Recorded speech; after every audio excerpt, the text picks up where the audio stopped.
I'm delighted to welcome in Fara Williams, former Chelsea and Everton midfielder. Fara, how are you doing? Very well, thank you. Carrying a little bit of a hangover, I'd say.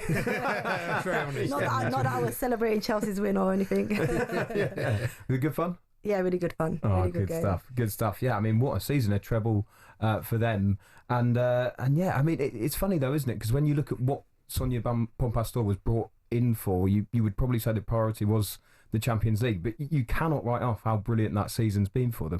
No, exactly that. I think, look, Chelsea, we all know it's kind of looming, isn't it, over them, this Champions League and trying to get that. And, you know, they got to the semi-final and was well beaten in that. But I think we can't, you know, shy away from how good they've been domestically. I mean, in recent seasons, they've only just narrowly won the league at the end of the season. You know, arguably people would say, were they on the decline a little bit? But to bounce back this season and go for a transition season they have, bring in a new manager, new players, new backroom staff, to go and do the treble, and an invincible treble, by the way. Only drawing 3 games throughout the whole season. First team to do it in a 22-game league. Pretty incredible. And it is, and without Sam Kerr's, essentially without Lauren James for a lot of the season. What do the other teams need to do, though? I mean, City obviously crippled by injury, so they could help. If they can get their players fit, that will help. But the rest of them. Yeah, I think City were the team that everybody was talking about that might challenge Chelsea this season. Having signed Vivian Miedema and already having big signings already, we thought might be the team. But still, the squad depth is too small to compete, in my opinion, on all fronts. And I think that's where they fell short. Qualifying for the Champions League, they probably didn't have the players to manage across that season. So they fell a bit short. So they certainly need to invest in more players. They need a bigger squad for next year. Arsenal, I think they come to form when they changed the manager, showing some real good consistency now in the Champions League final at the weekend. So I think for them, they need to be more consistent. I think what they lack is consistency. I think if they can get that over a season, they're probably somebody that can challenge next year. But it is about the depth. And we heard Mark Skinner, the Man United manager, talking yesterday. They're going to struggle next year. They've qualified for the Champions League, but there's no investment there from the men's side. So to bring more players, to strengthen them to compete, they're falling short in that area. It is strange. I mean, a lot of the United hierarchy were there, so Jim Ratcliffe wasn't there, and that sends out not a great message, I don't think. Yeah, exactly that. There's been lots of negative messages coming out of Manchester United. Certainly, when it comes to their women's team, there was talk of them being moved from their training facility into a cabin, for the men to fit into, and it doesn't look great. And then, as I say, they qualified for the Champions League, and then they get to the third FA Cup.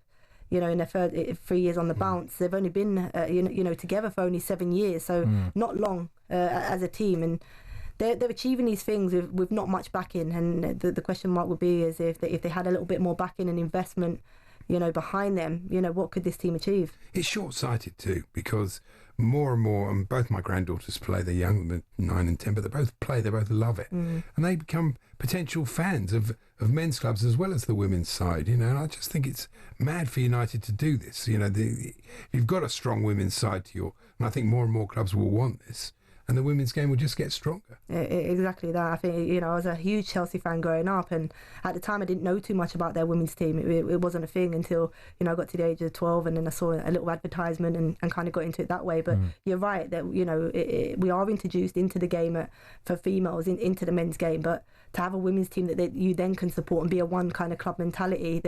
I know there's lots of fans that support one men's team and a completely different women's team, but that's probably because me neither. Me neither. But I think that's how the game's been, and I think, as you mentioned, if there is that backing from the men's team and they know they've got the visibility of the women, it's fantastic to keep the club and the fan base together. Newcastle, do they have a women's team? Yeah. They've had a couple of back-to-back promotions. They didn't go up again this season, but Newcastle are a good example of a club pumping money into their women's team. Just when you look at those top 3 clubs in particular, the Arsenal and Chelsea and Manchester City, we saw Serena Williams there as well at the final yesterday. That significant investment with Alex Ohanian. Are you worried about just how big that gap could become between those teams in the WSL and the ones beneath? Yeah, I mean, I'm all about sustainability, and I want the game to be sustainable. But money talks, and I think that the problem is that we're talking here, and an English team haven't won a Champions League final in 18 years. And that was the Arsenal team in 2007 that actually played that final over 2 legs. So the game's changed from them. But in order for our teams to compete, in the Champions League, they need that investment. They need the best players. So it's a difficult one because we've seen the gap between Chelsea and Barcelona. The champions of the Champions League. There's a massive gap, and yet Chelsea dominate our league. So they need that investment to bridge the gap between English teams and European football. So it's a difficult one to argue because you're right. The likes of Crystal Palace, who have been relegated, the gap's too big for them. But it's like the men's Champions League being, it's the best club football in the world. And I think it's the same when you watch the women's Champions League. The standard is really high. Higher than domestically, I think. Yeah. Right. They're the ones you can get out for. They're the games that, a neutral football fan can really get out for. Yeah. And the final on Saturday, great achievement by Arsenal to get there against all the odds, really, being behind after that first leg. What do you reckon their chances? Yeah, it's tough because look, Barcelona women are dominating the women's game in Europe at the minute. Arsenal have shown that they can come back in games. They were behind in the first leg against Real Madrid and against Lyon in the semi-final. But this is a one-legged final.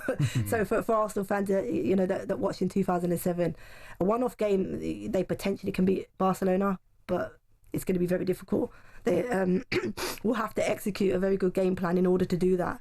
But it will most definitely be an exciting game. And look, both of these clubs have massive fan bases in the women's game, so it'll be a great final. Yeah, it should be. Yeah, you're covering that for TNT this Saturday too. I just wanted to ask you about Goodison Park as well, which is going to be carried on for the Everton women's team, one of your former clubs as well.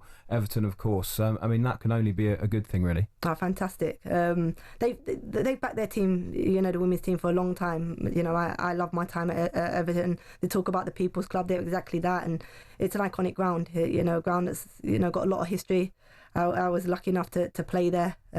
Love the ground. So the fact that they're, rather than getting rid of it and putting all these houses in it and making money that way, they're giving it to the women's team and actually they're redeveloping it a little bit inside the stadium because I think they've identified that, the women's fan base is slightly different to the men's. So I know that in terms of inside the stadium, there'll be some changes to toilet facilities and stuff like that, which is great that the club are really invested in doing that. And, it's the first women's team now to have their own stadium going into the WSL. It'll be good. Yeah, fantastic stuff. Was Serena Williams at that Chelsea party last night? Did you see her there at all? I didn't see her. Or if you did, maybe can't remember. But either way.